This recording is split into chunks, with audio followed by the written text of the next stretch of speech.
माँ जैसी सास एक सशक्त कहानी। हर व्यक्ति के जीवन में कुछ खास लोग होते हैं जो उससे सच्चे रिश्तों और स्नेह का एहसास कराते हैं। ऐसे रिश्ते हमें जीवन की कठिनाइयों से उबारने में मदद करते हैं। उन रिश्तों में से एक है सास और बहू का रिश्ता। आमतौर पर सास बहू के रिश्ते को लेकर समाज में कई तरह की धारणाएं हैं, जिनमें से अधिकांश नकारात्मक होती हैं। लेकिन क्या हो अगर सास अपने बहू को अपनी बेटी की तरह स्नेह और समर्थन दे, जैसे एक माँ अपनी संतान को देती है। ऐसी ही एक अद्वितीय कहानी है माँ जैसी सास की। यह कहानी एक छोटे से गांव की एक महिला शारदा की है, जो न केवल अपने परिवार की धुरी है, बल्कि एक सास के रूप में भी समाज के लिए एक आदर्श प्रस्तुत करती है। शारदा की सास रानी देवी अपनी बहू के साथ सशक्त और स्नेही संबंध स्थापित करती है। यह कहानी उन दोनों के रिश्ते के विकास की है, जो समय के साथ एक माँ बेटी जैसे रिश्ते में परिवर्तित हो जाता है। शारदा का विवाह छोटे से गांव के एक प्रतिष्ठित परिवार के युवक राजू से हुआ था। राजू के माता पिता रानी देवी और श्री राम बहुत सुसंस्कृत और शिक्षित थे। शारदा एक शिक्षित, समझदार और मेहनती लड़की थी, लेकिन सास के साथ नए रिश्ते को लेकर उसमें कुछ आशंकाएं थीं। समाज में सास बहू के रिश्ते को लेकर जो नकारात्मक धारणाएं थीं, वे शारदा के मन में भी कुछ डर और शंका पैदा कर रही थीं। लेकिन जब वह अपने नए घर पहुंची, तो उसे रानी देवी के रूप में एक सास मिली, जो उससे बिल्कुल अलग थी। रानी देवी ने शारदा को खुले दिल से अपनाया। वह जानती थी कि नई बहू को घर में समायोजित होने में समय लगता है, और इसलिए उन्होंने शारदा को पूरा समय दिया और उसे समझने की कोशिश की। उन्होंने शारदा को कोई आदेश नहीं दिया, बल्कि धीरे धीरे उसकी आदतों, उसकी पसंद नापसंद को समझा और उसे घर के कामों में मदद दी। शारदा को यह देखकर ताज्जुब हुआ कि रानी देवी ने कभी भी अपनी बहू से कठोरता से व्यवहार नहीं किया। वह उसे समझाती, कभी उसे हल्के फुल्के मजाक में सिखाती, और कभी कभी उसे गले लगा कर बताती कि वह उसकी बेटी की तरह है। रानी देवी का दिल बहुत बड़ा था, और उन्होंने शारदा को यह समझाया कि सास का काम केवल घर की व्यवस्था रखना नहीं होता, बल्कि परिवार के हर सदस्य की देखभाल करना होता है। उन्होंने शारदा को यह भी बताया कि एक सास का कर्तव्य केवल बहू को अनुशासन सिखाना नहीं, बल्कि उसे मानसिक और भावनात्मक समर्थन देना भी है। उन्होंने शारदा को घर के सभी सदस्य, खासकर राजू की देखभाल में मदद करने के लिए प्रेरित किया। शारदा के मन में हमेशा यह सवाल रहता था कि क्या वह कभी रानी देवी का विश्वास जीत पाएगी, लेकिन रानी देवी ने कभी भी उसे यह महसूस नहीं होने दिया कि वह किसी चीज में कम है। उन्होंने शारदा की पूरी मदद की, जब उसे घर के बड़े निर्णय लेने होते थे।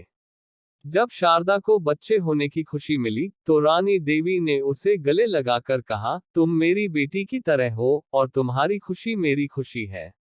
शारदा के जीवन में एक दिन ऐसा भी आया, जब उसे एक कठिन परिस्थिति का सामना करना पड़ा।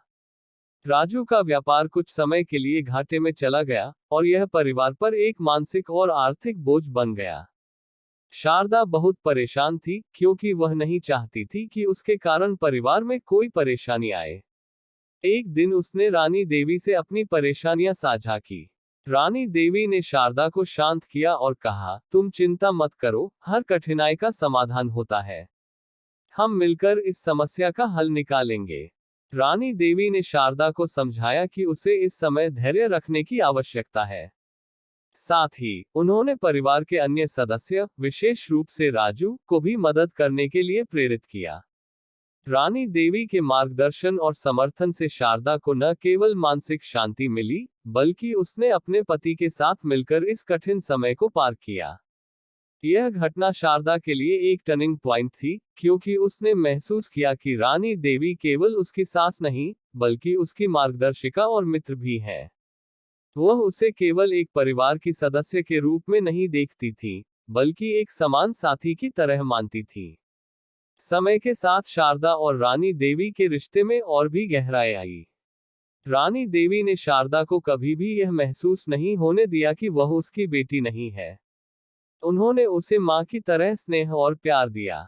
रानी देवी के साथ शारदा की बातचीत अब सिर्फ घर के कामकाजी मुद्दों तक सीमित नहीं थी, बल्कि वे एक दूसरे के जीवन, समस्याओं और खुशियों को साझा करती थी।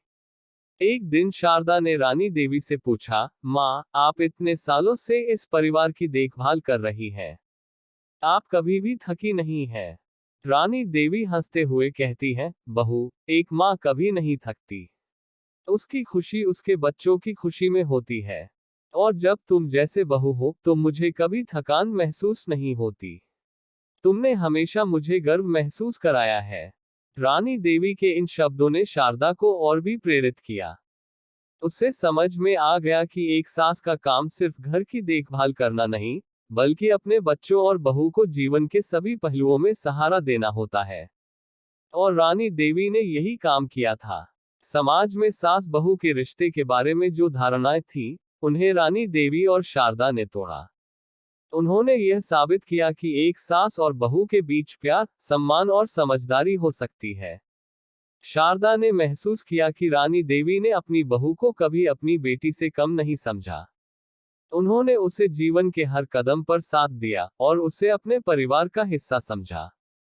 रानी देवी ने अपनी बहू को मां की तरह अपनाया, और बहू ने भी अपनी सास को मां की तरह ही सम्मान दिया। मां जैसी सास की यह कहानी हमें यह सिखाती है कि रिश्ते केवल खून के रिश्ते से नहीं बनते, बल्कि समझ, विश्वास और स्नेह से बनते हैं। रानी देवी और शारदा के रिश्ते ने यह साबित कर दिया कि सास बहू का रिश्ता भी बहुत ही गहरा और प्यार भरा हो सकता है, अगर दोनों पक्ष एक दूसरे को सम्मान और समझ से देखें।